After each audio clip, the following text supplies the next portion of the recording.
¿Cómo es posible que un hombre haya sobrevivido 3 días en el vientre de un gran pez?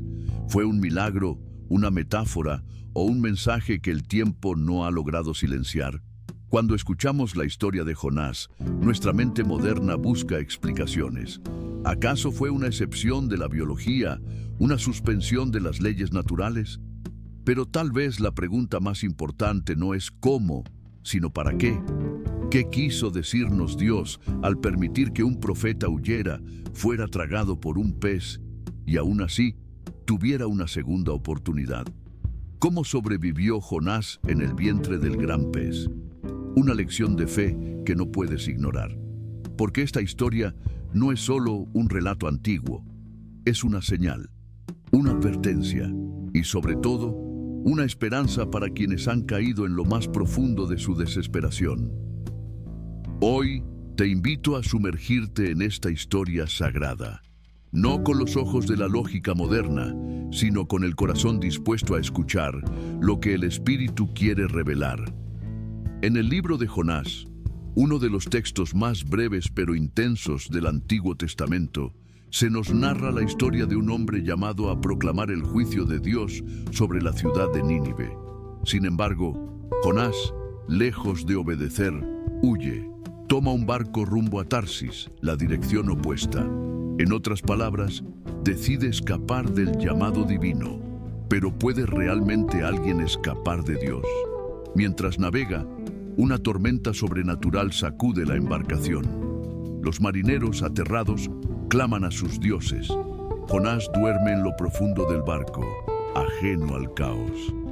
Cuando se descubre que él es la causa del desastre, él mismo propone que lo lancen al mar. Prefiere hundirse antes que cumplir la misión encomendada. Y aquí ocurre lo que transforma esta historia en una de las más misteriosas de la Biblia. El texto dice: pero Jehová tenía preparado un gran pez que tragase a Jonás.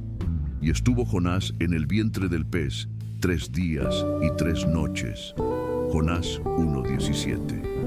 El verbo tenía preparado no es menor. No fue casualidad, no fue azar, fue providencia. Dios había dispuesto ya un instrumento de rescate, aunque tuviera forma de castigo. Y es aquí donde muchos preguntan: ¿cómo pudo sobrevivir Jonás? ¿Hay algún animal marino capaz de albergar a un ser humano vivo por 72 horas? Científicos han debatido esto durante años. Algunos mencionan a la ballena azul, al cachalote o incluso al tiburón ballena. Hay registros aislados de marineros que supuestamente fueron tragados y recuperados días después. Pero incluso si encontráramos una explicación natural, estaríamos perdiendo el sentido espiritual de este pasaje. Porque lo que ocurre dentro del pez no es biología, es transformación. En el capítulo 2 de Jonás, encontramos una oración conmovedora. No es un grito de desesperación vacío, sino una confesión profunda.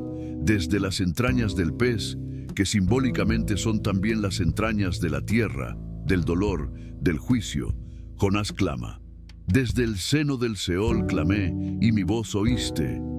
El Seol, en la tradición hebrea, representa el lugar de los muertos. Jonás no se sentía vivo. Estaba en un estado de muerte espiritual. Había tocado fondo, pero en ese fondo no encontró castigo, sino misericordia. Lo que en apariencia era una tumba, se convirtió en un santuario. Y eso es lo que Dios hace con nuestras caídas. Transforma el abismo en altar, convierte la oscuridad en escuela y utiliza incluso a un gran pez como instrumento de gracia.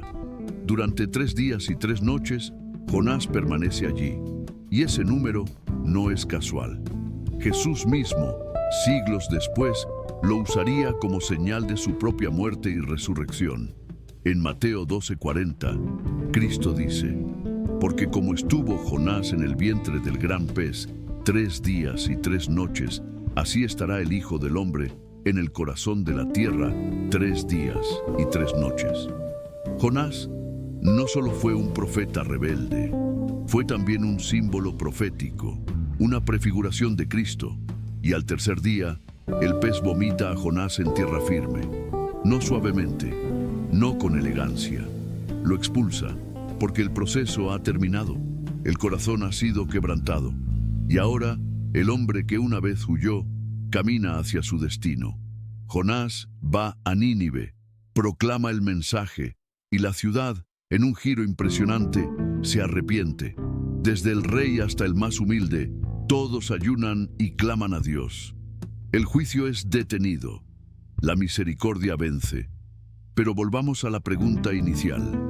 ¿Cómo sobrevivió Jonás en el vientre del gran pez? La única respuesta coherente con el texto bíblico y con la teología que lo sustenta es esta: por la gracia y el poder de Dios. Dios no solo controla los mares, también controla las circunstancias, incluso las más imposibles. Y si Él preparó un pez, también preparó el aire, la temperatura, el tiempo. Todo lo que fue necesario para sostener la vida de su siervo. No porque Jonás lo mereciera, sino porque aún había propósito en él. Esta historia entonces no es una fábula, es un espejo. Nos muestra a nosotros mismos, fugitivos del llamado divino, rodeados de tormentas, sumergidos en situaciones que no entendemos y sin embargo, sostenidos por una gracia que nos persigue incluso en lo más profundo del mar. ¿Alguna vez has sentido que tocas fondo? ¿Que estás dentro de un pez, atrapado, oscuro, sin salida? Escucha esta verdad. Dios no te ha abandonado. Él puede convertir ese vientre en un lugar de oración, de arrepentimiento y de redirección.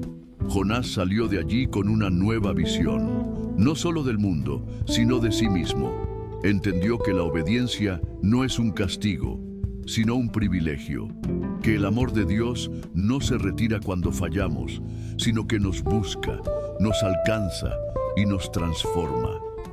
El relato de Jonás termina con una nota amarga, pues el profeta aún lucha con su ego, con su sentido de justicia humana. Pero Dios, pacientemente, sigue enseñándole, porque el proceso no termina cuando salimos del pez. A veces, la verdadera transformación comienza después. Hoy, tú y yo estamos invitados a mirar esta historia con ojos nuevos, a reconocer que incluso nuestras caídas más profundas pueden ser utilizadas por Dios para escribir capítulos de redención. Y que, si estamos dispuestos a clamar desde lo más hondo, Él está dispuesto a responder desde lo más alto. Porque ese es el corazón del Evangelio. No un Dios lejano, que observa impasible, sino un Dios que desciende, que prepara peces, tormentas, ciudades y caminos. Un Dios que nos habla incluso cuando ya no queremos escuchar. Y cuando todo parece perdido, cuando estamos rodeados de oscuridad, cuando no vemos salida, ahí mismo, en ese lugar, puede comenzar una nueva historia. Una historia que, como la de Jonás, no solo nos salva a nosotros, sino a toda una ciudad. Si este estudio sobre cómo sobrevivió Jonás en el vientre del gran pez, una lección de fe que no puedes ignorar, te ha inspirado, no olvides suscribirte a nuestro canal y activar las notificaciones para recibir más contenido sobre la Biblia, crecimiento espiritual y enseñanzas de Jesús. Aquí encontrarás reflexiones sobre la vida cristiana, narrativas sagradas y parábolas bíblicas. Únete a nuestra comunidad de seguidores de Cristo mientras exploramos juntos los significados bíblicos y descubrimos nuevas lecciones de vida cristiana. Comparte este video y ayúdanos a difundir la palabra de Dios.